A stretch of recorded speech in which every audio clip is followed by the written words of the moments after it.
Hi, it's Mark from TLR. We're here with Bernie Pawlik, Pawlik Automotive in Vancouver, Vancouver's best auto service experience, 24-time winners, best auto repair in Vancouver. And we're talking cars. Hey, Bernie, how you doing?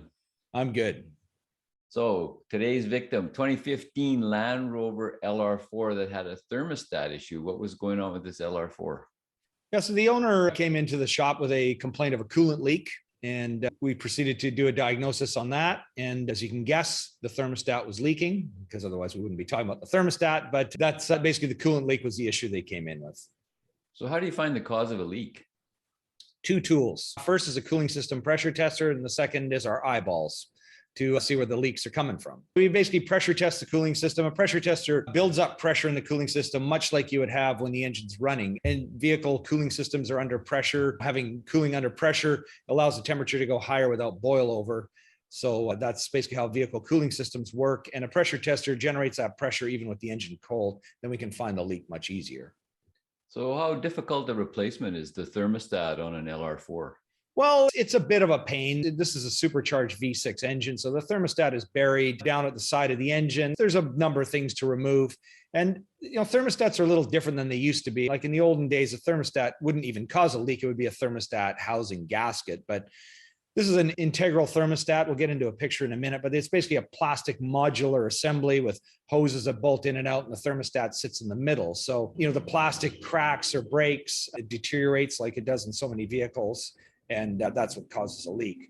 There's our 2015 LR4, a little dirty from fall leaves that we get around Vancouver. And there is the thermostat housing. That's the new unit. Where it's located, just to get into that, is basically down where this arrow, this is what the thermostat housing out, but it fits down in this area here. There's one of the radiator hoses that clip onto the thermostat. This is sort of down on the left front of the engine. You can sort of see the edge of the valve cover over here. So there's things in the way that need to be removed to get access to it, but we'll just look at this thermostat again. So we have two radiator hoses. There's a small diameter heater type hose, and then the lower radiator hose fits on here. You'll notice there's a couple of differences in the way these fittings are. There's a little sort of fat nipple here, but this is straight. This one here has a clip-on hose. Basically, it has O-rings on the hose and slides on, whereas these are clamp-on hoses. And you can see from this other picture here, these are the clamps here, and this is that clip-on style hose down here. So a couple of different methods. The thermostat's located inside this housing. Now, the leak, I didn't exactly look at it in any greater detail, but the leaks usually occur somewhere in this way they mold these housings together. So that's where the leak was coming from. So was this the only thing you had to do during the service? Well, we did a cooling system flush as well, which is a good thing to do whenever you take a cooling system apart, unless, of course, it was some recent repair. But this is an original coolant. It's now 6 years old. It's a good time to flush it out and put fresh coolant in. It's the right age and the right time to do it. But the other thing we ran into, as we took the lower radiator hose off, we noted that a piece inside the radiator hose had broken. So we had to replace the lower radiator hose as well. Unfortunately, an exceptionally expensive piece of hose, being a kind of custom molded item, but that needed to be replaced as well. Now, was that an issue with removal? Could you have taken it out more gently to prevent breakage? Well, that's kind of what the owner said to us too. Couldn't you have done it more gently and not broken it? And my answer to him was no. We do it as gently as we can, but what happens is these kind of clip together hoses are designed really for assembly line purposes. When the vehicle's running down the assembly line, they probably have a machine, but if they had a human with an arm, all you got to do is go click and the hose is on, as opposed to having some kind of screw clamp or pinchy clamp. So from an assembly perspective, it's really easy. But unfortunately, given time, the way these are designed, they cause oodles of problems on so many different vehicles. And, the problem is actually inside the hose itself. There's a plastic ring, and over time, they just get hard and brittle. Now, this vehicle only had 51,000 kilometers, so it wasn't really old.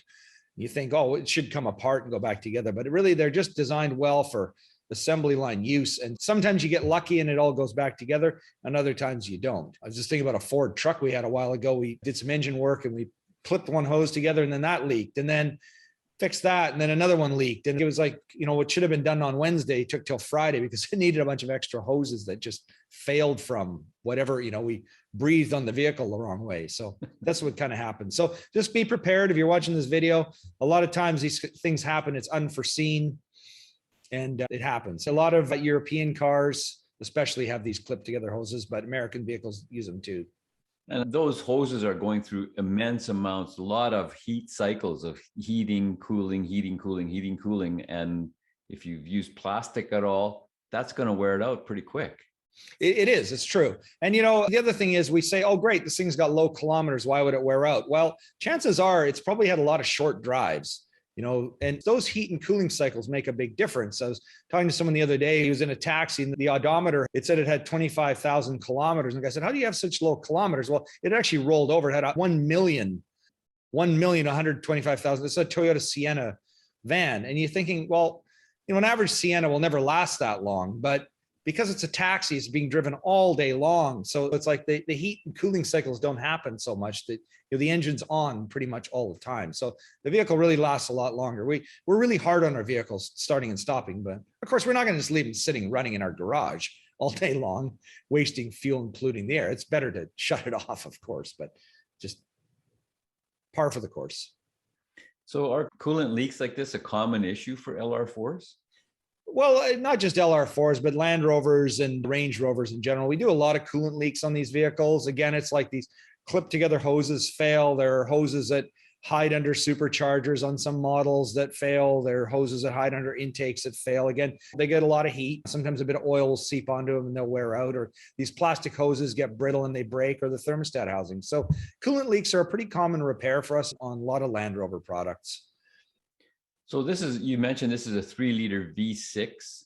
Is it transverse mounted or longitudinal? No, it's longitudinal mounted, and it's a supercharged engine. It's basically like your 5-liter, but it's like got 2 cylinders chopped off. It's interesting when you look at it. It's just the supercharger is just slightly a quarter shorter than or a third or a quarter shorter than the V6 or the V8 model. So yeah, I mean, I think it's a good idea.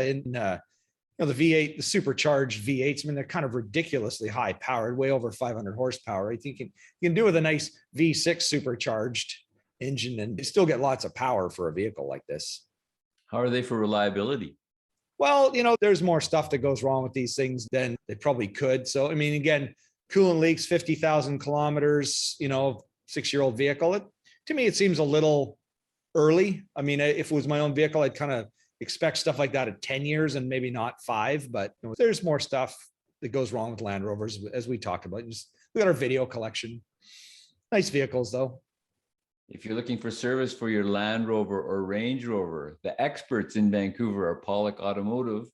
You can book online at their website, pawlikautomotive.com, or if you want to call and talk to somebody, 604-327-7112. To book your appointment, you have to call and book ahead, or you have to book online ahead. They're busy.